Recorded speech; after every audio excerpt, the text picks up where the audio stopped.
Bapak Ibu, Saudara-saudari yang terkasih, selamat berjumpa kembali. Setiap hari Minggu sebelum hari Minggu Advent pertama, Gereja Katolik merayakan Hari Raya Kristus Raja Semesta Alam. Ensiklik Quas Primas dari Paus Pius ke-11 tanggal 11 Desember 1925 dan ensiklik Ad Celi Reginam dari Paus Pius ke-12 tanggal 11 Oktober 1954 yang berpengaruh munculnya hari raya ini. Realitas yang muncul tempo itu sehingga memicu terbitnya ensiklik Quas Primas adalah perlawanan terhadap tendensi sekularisme dalam dunia yang juga menyerang gereja Katolik waktu itu. Selain diterbitkannya ensiklik ini, Paus juga merasa perlu agar dirayakan secara liturgis untuk secara perlahan namun efektif mengubah mentalitas umat.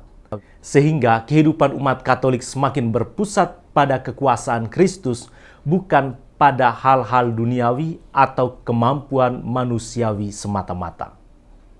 Hanya Kristuslah Raja semesta alam. Dialah awal dan akhir, Alfa dan Omega. Keberadaan Kristus sebagai Raja ditegaskan Yesus di hadapan Pilatus. Kata Yesus, "Kerajaanku bukan dari dunia ini. Jika kerajaanku dari dunia ini, pasti hamba-hambaku telah melawan, supaya aku jangan diserahkan kepada orang Yahudi, akan tetapi kerajaanku bukan dari sini." Pernyataan ini menegaskan siapa diri Yesus yang sesungguhnya. Dialah sang raja, tetapi bukan raja duniawi seperti nenek moyangnya Raja Daud. Selanjutnya, ensiklik Ad Celi Reginam, Ratu Surga, dari Paus Pius ke-12 menegaskan kuasa Kristus atas alam semesta. Sebagai raja, ia sungguh ilahi dan sungguh insani. Paus Pius ke-12 menekankan bahwa kerajaan Kristus bersifat spiritual.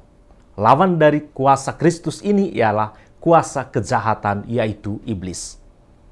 Kerajaan Kristus tidak dibela dengan senjata, melainkan dengan kekuatan kasih. Atas dasar itu, marilah kita merenungkan sekurang-kurangnya 3 fakta kasih Kristus Sang Raja berikut ini. Pertama, kasih yang memerintahkan Petrus untuk menyarungkan pedangnya ketika Petrus memotong telinga Malkus di Taman Getsemani. "Kau sangka," kata Yesus kepada Petrus, "bahwa aku tidak dapat berseru kepada Bapakku supaya ia segera mengirimkan lebih dari 12 pasukan malaikat membantu aku?"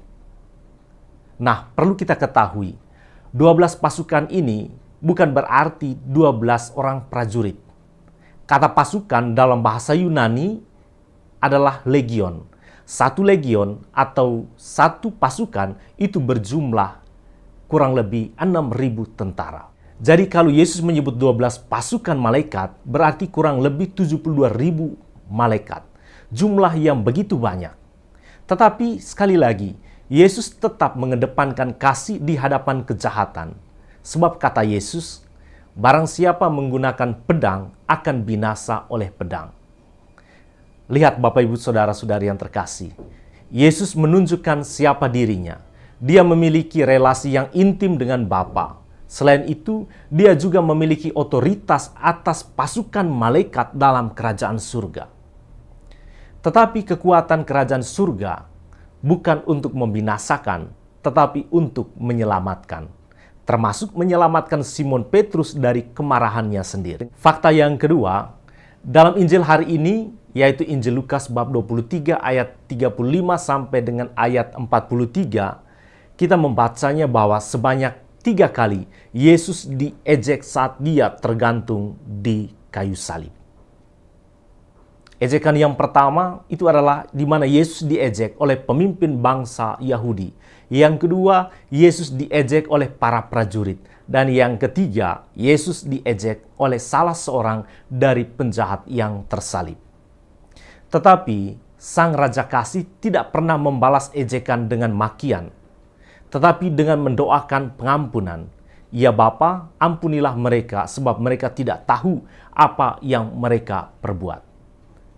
Fakta yang ketiga, Yesus sang Raja yang bermahkotakan duri dan bertahtakan salib mengajak penjahat yang bertobat untuk masuk bersamanya ke dalam Firdaus.